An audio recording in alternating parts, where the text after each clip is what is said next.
Existe uma lenda portuguesa que fala sobre uma bruxa que se alimentava dos seus próprios filhos apenas para se manter jovem. E essa é a história do novo filme de terror, A Semente do Mal.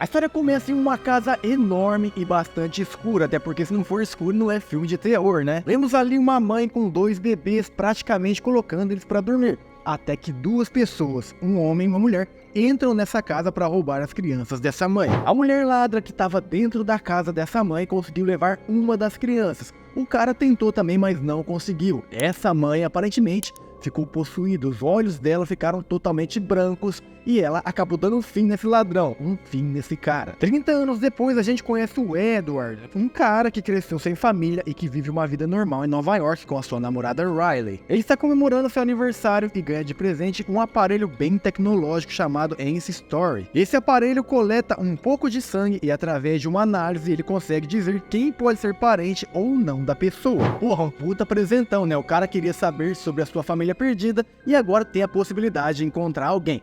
Esse aparelho deu um match de 99% com um cara lá de Portugal chamado Manuel, e vamos combinar que é um nome bem típico do lugar, né? Esse Manuel se revela irmão do Edward, já que a descrição bate, e o Ed, junto com a Riley, viajam para Portugal para conhecer esse tal irmão e a mãe dele. Um sonho se realizando, até que parece, né? E chegando em Portugal, as coisas ficam bem estranhas. Como são americanos, eles obviamente não falam português, e o GPS do carro começa a dar pau lá no meio da estrada.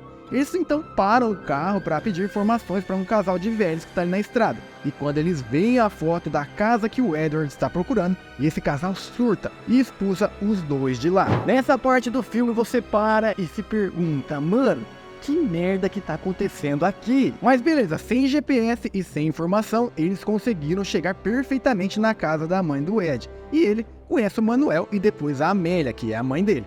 Aí é só alegria, dança pra todo lado, todo mundo feliz, mas é óbvio que isso não vai durar pra sempre. A Amélia, que é a mãe do Edward, ela é uma velha bem zoada, ela tem plástica pra todo lado, uma bocona, sabe aquelas bocas de peixe, pacu? Então, essa é a Amélia. Cara, mesmo com as plásticas, ela não conseguiu ficar bonita. E ela não curtiu muito a presença da Riley. Ela idolatrou o Ed de uma forma bem peculiar. Parecia até que ela queria o corpo dele nu, o que é bem nojento. E o que é mais nojento é que essa Amélia tem o mesmo comportamento com o Manuel, cara. E a Riley descobre tudo, ela até conta pro Ed, só que o cara quer tanto ter uma família que ele nem se importa com isso, ele ignora a menina. E a gente vê que o objetivo da Amélia é se tornar cada vez mais jovem, é igual aquele conto da bruxa que eu falei pra você no começo desse vídeo. Como em todo filme de terror, as coisas ficam bem estranhas, a Riley e o Ed começam a sonhar com coisas bizarras, como uma mulher mais jovem vagando pela casa e choro de criança. E o mais estranho é que sempre depois dos sonhos, alguma coisa acontece. A Riley, que já percebeu que as coisas estão zoadas, começa uma pesquisa sobre o passado da casa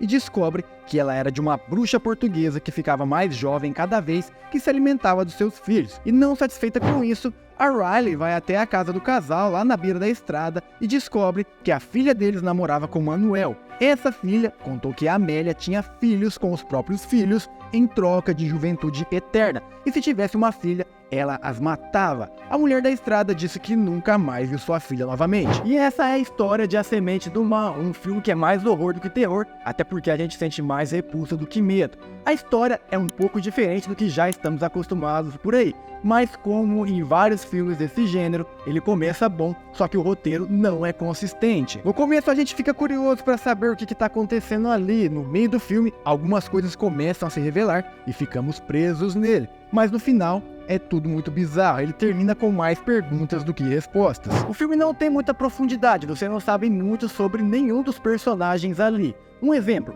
você só sabe que se passaram 30 anos por causa de uma conversa entre dois personagens que, se você não estiver prestando atenção no filme, essa informação vai passar batida. Isso é péssimo. Sabemos pouco sobre o que aconteceu com os personagens desaparecidos, e a gente vê alguns deles sim, mas é difícil até de saber quem são. O diretor tentou fazer uma referência a filmes de terror da Blumhouse, mas diferente deles, esse aqui quase nem assusta. O cenário é apenas uma casa com umas pessoas fazendo coisas bizarras. O enredo até que é legal, é diferente trazer uma lenda portuguesa para uma história. O problema é o roteiro não ser consistente. A Riley se torna mais protagonista do que o próprio Edward, e antes que venham dizer que eu estou reclamando que uma mulher se tornou protagonista e blá blá blá, não é isso, ela realmente mandou muito bem. Mas se você escreve que um personagem é o protagonista e ele some na história a ponto do coadjuvante assumir esse protagonismo, é porque tem parada errada aí. Por exemplo, se a Riley foge dessa casa e deixa o Edward ali pra morrer,